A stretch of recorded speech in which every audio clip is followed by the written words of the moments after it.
집을 파는 수밖에 없겠어. 집을, 우리가 지금 살고 있는 집을 판다고? 우리가 그 큰 돈이 어딨어. 다른 방법이 없어. 집값으로 메우는 수밖에 없지. 30년 넘게 살아온 집, 아이를 키우고 웃고 울던 모든 추억이 담긴 공간이었습니다. 하지만 선택의 여지는 없었습니다. 그 순간 우리 가족의 운명은 완전히 바뀌고 말았습니다. 이제부터 그 이야기를 들려드리겠습니다. 안녕하세요. 저는 올해 62살이 된 김정옥이라고 합니다. 서울의 한 대학병원에서 30년 넘도록 간호사로 일하다가 작년에야 비로소 정년 퇴직을 했습니다. 늘 응급실의 불빛 아래 밤을 지새우며 환자들의 곁을 지켰던 세월이었지요. 남편은 올해 65으로 평생을 경찰 공무원으로 근무하다 저보다 좀 더 일찍 정년 퇴직을 맞았습니다. 그동안 현장에서 험한 사건 사고를 도맡으면서도 든든하게 가족을 지켜준 고마운 사람이었지요. 퇴직하던 날의 저녁 풍경은 아직도 생생합니다. 남편과 둘이 거실 탁자에 앉아 통장을 하나씩 꺼내놓고 계산기를 두드렸죠. 남편과 저의 퇴직금, 그동안 열심히 해온 재테크와 적금들을 모두 더해보니 정확히 7억 원. 평생 한 푼 두 푼 아끼며 남편과 열심히 모아온 돈은 저희 노후를 위해 그 자리에 있었습니다. 새벽 근무를 마치고 흘린 땀, 야간 수당을 허투루 쓰지 않고 차곡차곡 모은 결실이었지요. 여보, 우리 이제는 걱정 없이 편안하게 지낼 수 있겠지. 남편이 깊은 한숨을 내쉬며 말했습니다. 40년 넘게 고생해온 남편 삶의 무게가 그 한숨 속에 실려 있는 것 같았습니다. 저 역시 바쁘게 3교대를 하며 지내오느라 미뤄두었던 꿈들이 하나둘 떠올랐습니다. 요리 교실에도 다니고 싶었고 남편과 함께 전국 곳곳을 여행하고 싶었죠. 병원과 집만 오가던 제 삶에서 처음으로 나를 위한 시간을 가져도 된다고 생각한 날이었죠. 그날 밤 우리는 늦도록 이야기를 나눴습니다. 가고 싶은 여행지, 배우고 싶은 취미, 만나고 싶은 사람들. 단순히 일을 그만뒀을 뿐인데도 마음이 한결 가벼워진 것 같았죠. 바로 그때 방문이 열리며 환한 미소의 아들이 들어왔습니다. 엄마, 아빠, 이제 정말 편안하게 쉬셔도 되겠어요. 한평생 고생 많으셨어요. 우리의 외아들 준호였습니다. 준호는 올해 33살로 어릴 적부터 야구에 천부적인 재능을 보였었습니다. 초등학교 때 이미 또래들보다 두각을 나타냈고 중학교에선 에이스 투수로 이름을 날렸습니다. 고등학교 땐 전국대회 MVP까지 수상하며 국가대표 2군에 발탁되기까지 했었죠.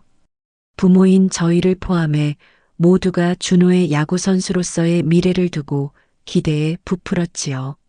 준호는 분명 유명한 프로야구 선수가 될 거야. 친척들도 동네 사람들도 모두 믿어 의심치 않았죠.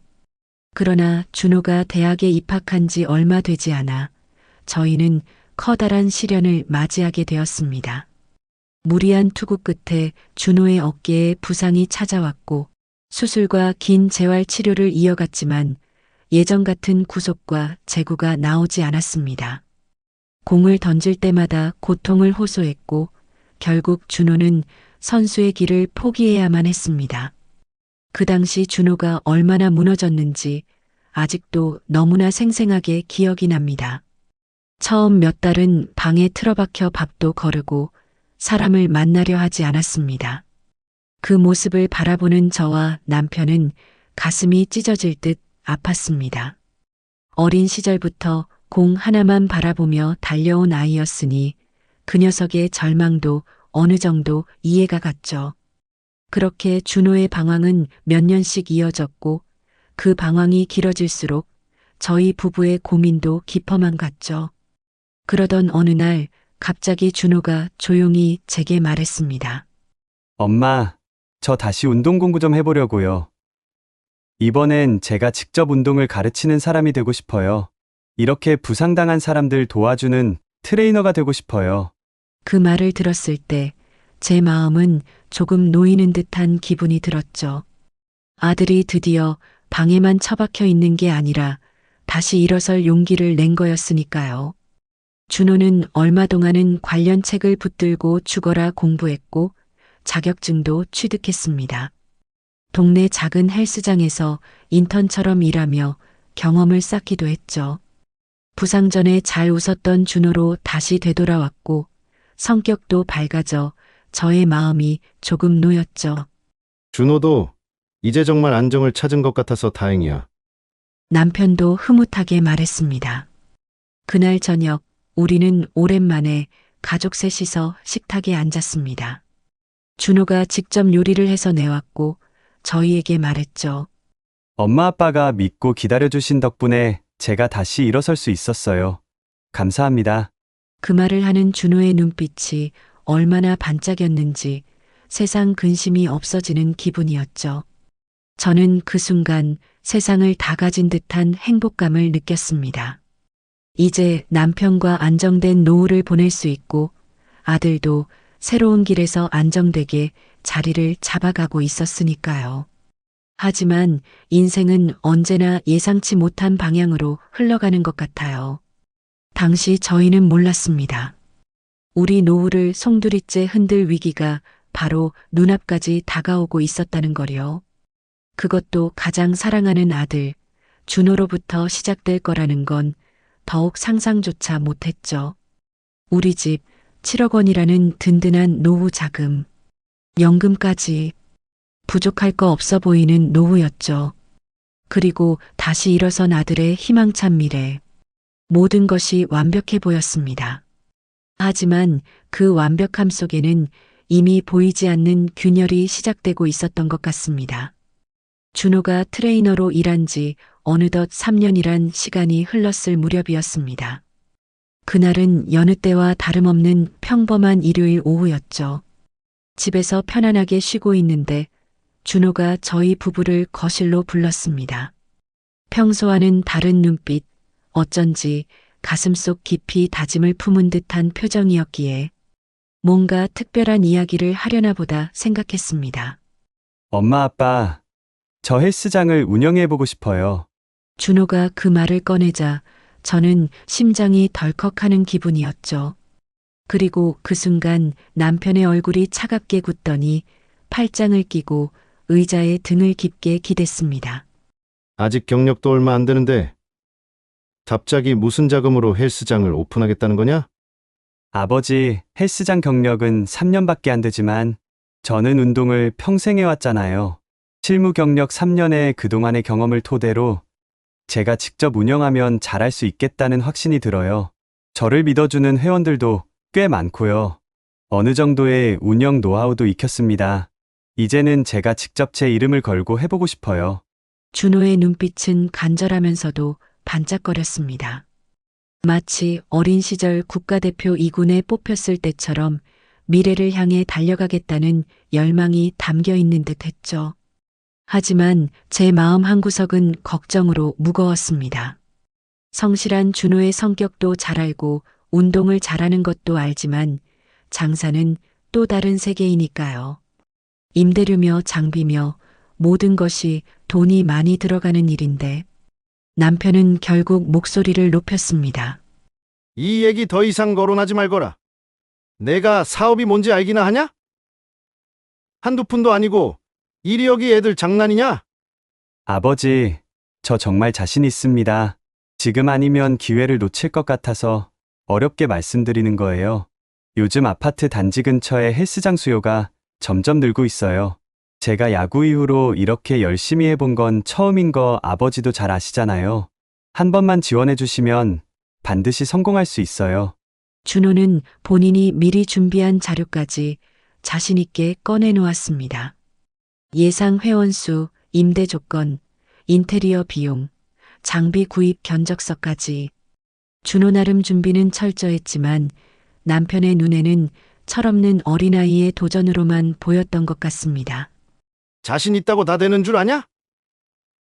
세상은 그렇게 만만하지 않아. 여보, 제가 조심스레 끼어들었습니다. 준호가 이렇게 간절히 부탁하기도 하고, 우리도 자금적으로 여유가 있으니 한번 믿어보는 게 어떨까요? 그 순간 남편은 제 얼굴을 똑바로 바라보았습니다. 놀라움과 걱정이 섞인 눈빛이었지요. 저는 그 순간 야구를 포기했을 때 방에 틀어박혀 눈빛조차 잃었던 아들의 모습이 떠올랐습니다. 이번에는 그 꿈을 꺾게 만들고 싶지 않았습니다. 저 정말 실망 안 시켜드릴게요. 열심히 해서 이 돈 꼭 갚을게요. 한 번만 믿어주세요. 눈가에 눈물이 맺힌 준호의 목소리와 저의 부탁에 결국 남편도 두 손 두 발을 다 들고 말았죠. 좋다. 이번이 마지막이다, 알겠지? 두 번은 없다. 네. 정말 후회 안 하시도록 꼭 보여드릴게요. 그날 밤 저는 쉽사리 잠들지 못했습니다. 아무리 여유가 있다 한들 2억 원이라는 거금을 아들에게 준다는 게 맞는 걸까 불안이 계속 맴돌았습니다. 하지만 그 순간 한때 야구를 포기하고 절망에 빠져 있던 아들의 공허한 눈빛이 생각났습니다. 지금 제 앞에선 준호의 얼굴에는 다시금 열정이 살아있었고 저는 그 불씨를 꺼뜨리지 않겠다며 흔들리는 제 마음을 붙들었습니다. 며칠 뒤 준호는 헬스장 오픈 준비로 눈코 뜰 새 없이 바빠 보였죠. 헬스장 입지를 알아보고 인테리어 업체와 미팅을 하고 운동기구를 직접 발품 팔아 고르느라 새벽부터 밤늦게까지 뛰어다녔습니다. 엄마, 정말 좋은 자리를 구했어요.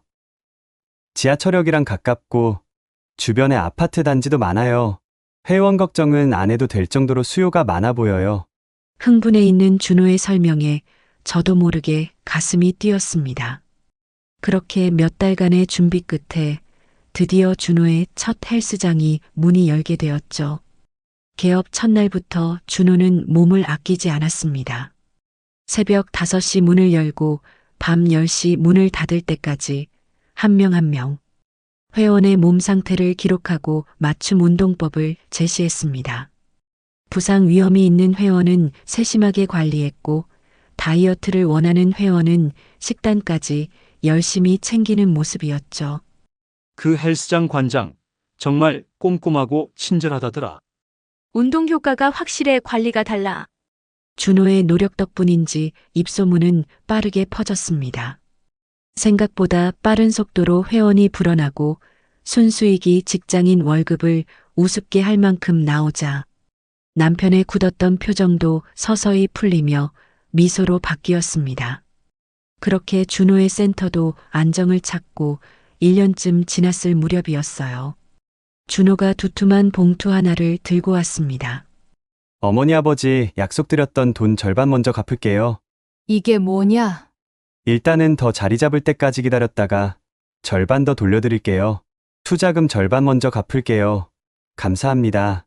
순간 눈물이 핑 돌았습니다. 그토록 걱정했던 우리의 우려와 달리 아들은 정말 스스로 해내고 있었던 겁니다. 준호야, 내가 이렇게 자랑스러울 수가 없구나. 남편도 고개를 끄덕였습니다. 그래. 잘했다. 이제야 내가 어른이 된 것 같구나. 그날 우리는 오랜만에 가족 다 같이 외식을 나갔습니다. 굉장히 비싼 식당이었는데 아들이 당당하게 내며 웃었습니다. 이제 제가 더 호강시켜 드릴게요. 행복이 가득한 저녁 식사 자리, 웃음소리가 끊이지 않았습니다. 하지만 저는 마음 한편에서 이상한 불안감을 떨칠 수 없었습니다. 성공의 달콤함은 언제나 더 큰 욕심을 불러오니까요. 절 믿고 지지해준 엄마 아빠 덕분에 이렇게 성공할 수 있었어요. 감사해요. 준호의 눈빛은 또다시 반짝이고 있었습니다. 그때는 몰랐습니다. 그 눈빛이 우리 가정을 어떤 거대한 소용돌이 속으로 몰아넣을지. 1호점이 자리를 잡고 안정되자 준호의 눈빛은 다시 커다란 꿈을 향해 번뜩이기 시작했습니다. 어느 날 저녁 퇴근 후 식탁에 마주 앉은 자리에서 준호가 뜬금없이 말했습니다. 저 2호점을 열고 싶어요. 한 번만 더 도와주세요. 2배로 갚을 자신 있습니다. 뜻밖의 말에 저와 남편은 동시에 숟가락을 내려놓았습니다. 아직 1호점이 제대로 자리 잡은 지 얼마 되지 않았는데 벌써 확장을 하겠다니. 남편은 팔짱을 끼고 인상을 쓰더니 낮게 물었습니다. 2호점. 지금도 하루 종일 일하느라 정신없잖아. 2호점까지 오픈하면서 왜 벌써 무리를 하려는 거냐? 아버지, 지금이 기회예요. 일찍 선점하지 않으면 다른 업체들이 들어오게 되어 있어요. 제가 정말 좋은 자리를 알아봐 놔서 놓치고 싶지가 않아요. 이번엔 PT 전문관으로 크게 가고 싶습니다. 준호의 눈빛은 확신에 차 있었지만 제 가슴은 철렁 내려앉았습니다. 그 순간 야구 선수의 꿈이 무너지고 방에 틀어박혀 있던 아들의 얼굴이 또 떠올랐습니다. 간만에 다시 생기를 찾은 그 눈빛을 꺾고 싶지는 않았지만 첫 번째 오픈 때 도와줬던 금액보다 훨씬 컸고 너무 성급한 게 아닌가 두려움이 엄습했습니다. 남편은 한숨을 내쉬며 고개를 저었습니다. 준호야. 사업이란 게 그렇게 호락호락한 게 아니야. 1호점 돈부터 다 갚고 나면 그때 다시 생각해보자. 천천히 생각해도 늦지 않아. 아버지, 사업은 타이밍이에요. 이 순간을 놓치면 기회가 다시는 오지 않을 것 같아서 그래요. 준호는 이미 마음을 굳힌 듯한 표정이었습니다. 단호한 남편과 절박한 아들 사이에서 저는 갈팡질팡했습니다. 머리로는 남편의 말이 옳다는 걸 알았지만 간절히 호소하는 아들의 눈빛을 외면할 수 없었습니다. 결국 저는 조심스럽게 말을 꺼냈습니다. 여보, 당신 처음에도 반대했지만 결국 준호 1호점도 성공했잖아요. 우리가 아니면 누가 믿어줘요? 한 번만 더 지원해 주는 게 어때요? 당신까지 왜 그래? 이번은 규모가 다르잖아. 3억을 어떻게 지원해줘? 그래도 준호가 확신이 있다잖아요.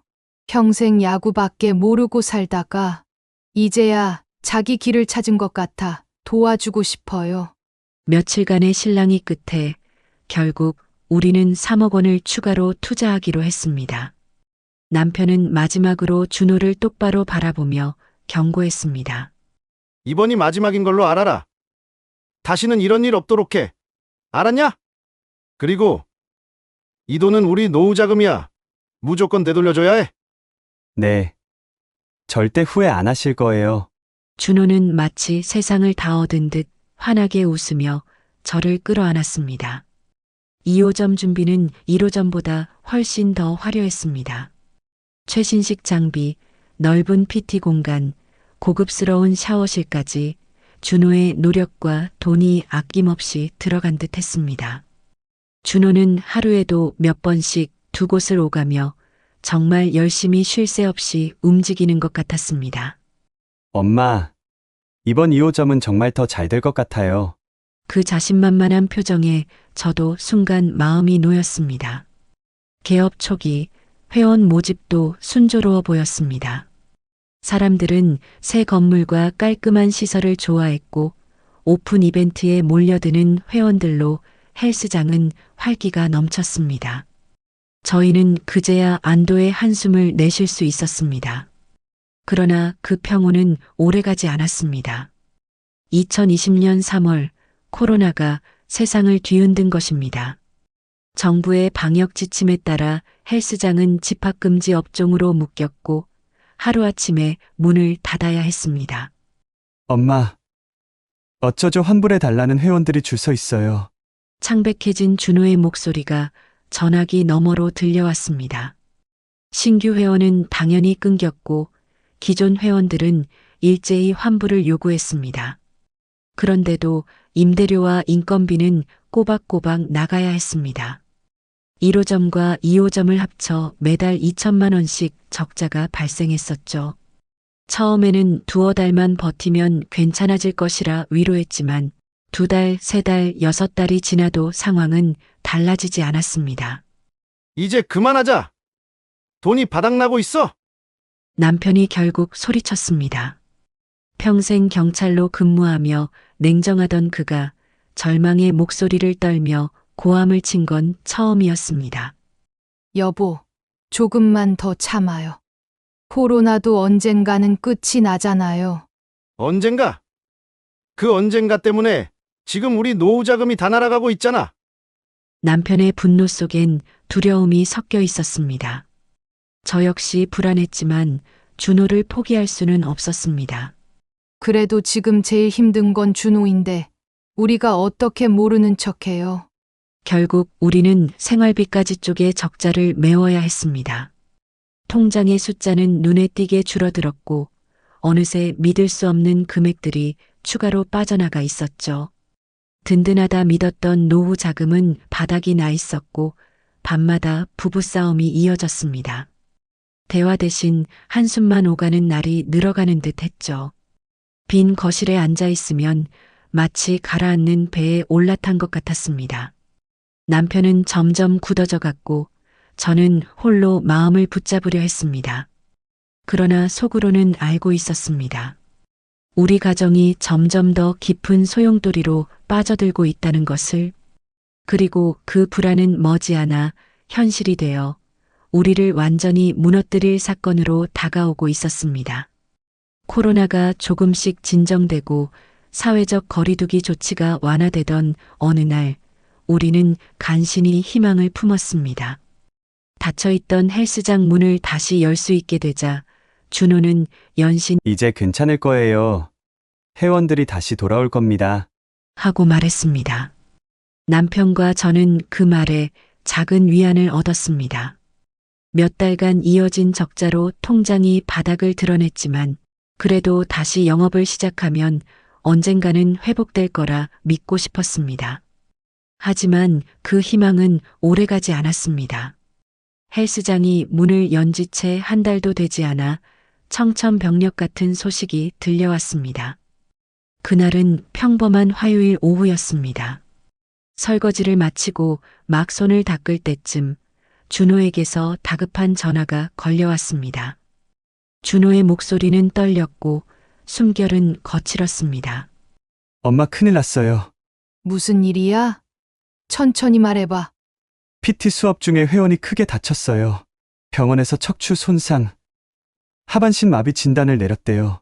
그 말을 듣는 순간 제 손에서 그릇이 떨어져 산산이 부서질 뻔했습니다.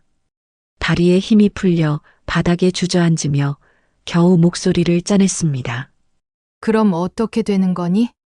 안전관리 소홀이라고 소송을 제기한대요. 변호사와 함께 와서 5억 원을 배상하라고 했어요. 5억 원. 그 숫자가 제 머릿속에서 메아리 치듯 맴돌았습니다. 남편이 퇴근하고 돌아왔을 때 저는 소파에 멍하니 앉아 있었습니다. 상황을 설명하자 그의 얼굴은 돌처럼 굳어졌습니다. 5억이라고? 우리가 무슨 대기업이야? 말도 안 돼. 그러나 더 충격적인 건 따로 있었습니다. 소문은 빠르게 퍼져나갔고 다른 회원들까지 미완불 회원권을 돌려달라며 집단으로 항의하기 시작한 것이었습니다. 남편은 벽을 주먹으로 내리쳤습니다. 경찰 생활 내내 냉정했던 그가 그날만큼은 절망과 분노를 감추지 못했습니다. 며칠 뒤 변호사 사무실에서 들은 말은 더 차가웠습니다. 최소 3억은 각오하셔야 합니다. 하반신 마비는 중상이라 책임을 피하기 어렵습니다. 미완불 회원권까지 합치면 총 5억 원 전후가 될 겁니다. 그 차가운 목소리를 듣는 순간 저는 하늘이 무너지는 듯 했습니다. 돌아오는 길 남편이 낮게 중얼거렸습니다. 집을 파는 수밖에 없겠어. 집을, 우리가 살던 집을. 우리가 그 큰 돈이 어딨어. 다른 방법이 없어. 집값으로 메우는 수밖에 없지. 30년 넘게 살아온 집, 아이를 키우고 웃고 울던 모든 추억이 담긴 공간이었습니다. 하지만 선택의 여지는 없었습니다. 며칠 뒤 부동산 중개업소에서 계약서에 도장을 찍을 때 제 손은 덜덜 떨렸습니다. 글자가 눈에 들어오지 않았고 눈가에는 눈물이 고였습니다. 그 집은 우리 가족의 역사였는데 하루아침에 내어주어야 했습니다. 법원 조정 끝에 합의금은 3억 원으로 낮아졌지만 환불과 기타 비용을 합치면 결국 5억 원을 물어내야 했습니다. 남은 재산으로는 감당할 수 없었습니다. 결국 집을 팔고도 모자라 빚일부까지 떠안아야 했습니다. 짐을 싸던 날 준호는 고개를 푹 숙인 채 집안을 서성였습니다. 엄마 아빠 다 제 잘못이에요. 정말 죄송해요. 저는 차마 대답하지 못했습니다. 그저 주방 서랍을 비우며 눈물이 떨어지지 않게 고개를 숙였을 뿐이었습니다. 이사 트럭에 짐을 싣는 동안 동네 사람들의 시선이 따가웠습니다. 저 집 아들 헬스장에서 사고 났다더라. 부모 돈으로 장사하다 결국 집까지 팔게 했네. 귓가에 맴도는 수군거림이 제 가슴을 짓눌렀습니다. 결국 우리는 40평 아파트를 떠나 좁디 좁은 15평짜리 월세 투룸으로 이사했습니다. 창문은 작고 햇빛은 잘 들지 않았습니다. 거실이라고 부르기 민망한 작은 공간에 세 식구가 다시 모였습니다. 남편은 입술을 굳게 다문 채 말이 없었습니다. 경찰로서 지켜온 자존심이 산산이 부서졌을 테지요. 그러나 단 한마디 불평조차 하지 않았습니다.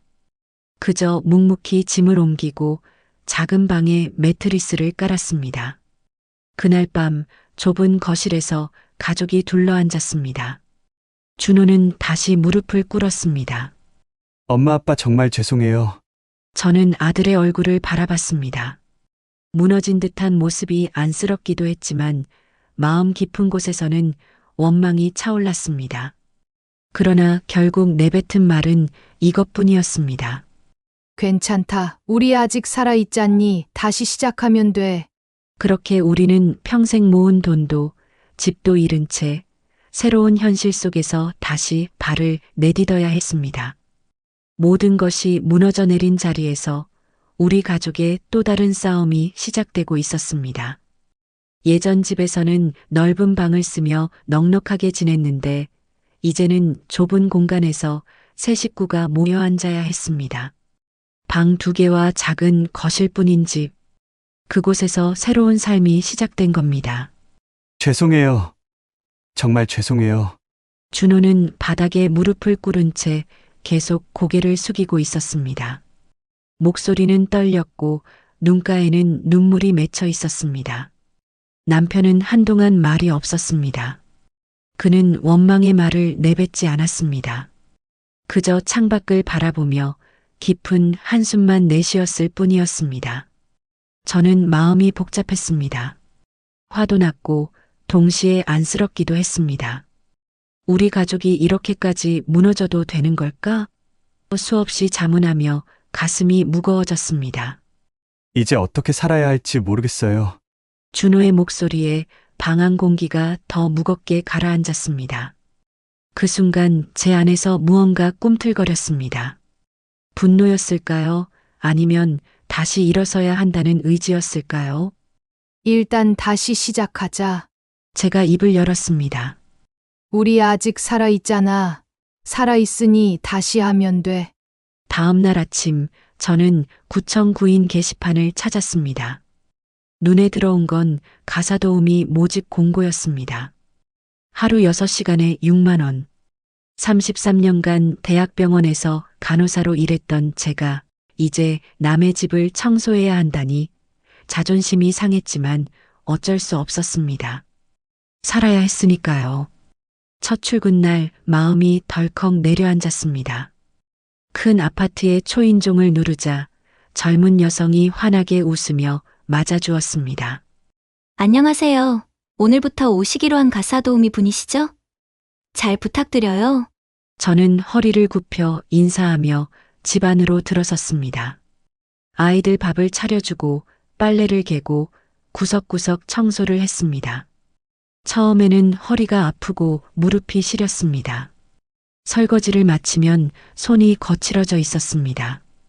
하지만 며칠이 지나자 신기하게도 마음이 조금은 편해졌습니다. 남편도 일자리를 구했습니다. 아파트 경비원 자리였습니다. 연금을 받으며 편안하게 살아갈 노후를 기대했지만 경비원이 된 자신의 처지를 떠올리며 남편은 쌉쓸하게 웃었습니다. 평생을 일해서 이제 좀 쉬나 했더니 결국 이렇게 되는구만. 그러면서도 묵묵히 근무를 시작했습니다. 주민들에게 정중히 인사하고 택배를 하나하나 챙겼습니다. 사람들은 금세 성실한 경비 아저씨라며 신뢰를 보냈습니다. 저는 부상으로 야구를 그만두었을 때만큼이나 절망한 준호가 걱정되었지만 의외로 잘 이겨내는 것 같았습니다. 저도 일하고 올게요. 어느 날 아침 눈이 빨갛게 부어 있었지만 목소리는 단단했습니다. 어디로 일하러 간다는 거야? 제가 물었습니다. 무슨 일이든 해야죠. 제가 벌인 일 제가 천천히 되돌려 놓을게요. 며칠 후 준호는 작은 PT 센터에 취업했습니다. 낮에는 회원들을 지도하고 밤에는 물류센터에서 택배 상하차 일을 했습니다. 새벽 5시에 나가 밤 11시에 들어오는 강행군이었지만 불평하지 않았습니다. 엄마, 오히려 바쁘게 몸으로 일하니까 마음이 편해요. 지친 얼굴이었지만 예전보다 눈빛은 밝아 보였습니다. 저는 그 모습을 보며 뭉클했습니다. 그렇게 시간이 흘러 어느 날 저녁 준호가 봉투 하나를 내밀었습니다.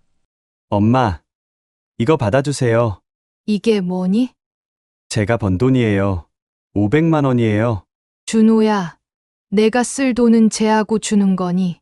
무슨 일을 해서라도 조금씩 갚아나갈게요. 준호의 눈에는 눈물이 글썽였습니다. 남편과 저는 그 말을 들으며 한동안 말이 나오지 않았습니다. 그날 밤 우리는 오랜만에 치킨을 시켜 먹었습니다. 기름 냄새와 웃음소리가 작은 방 가득 번졌습니다. 좁은 월세 집이었지만 오랜만에 느끼는 평화와 행복이 있었습니다.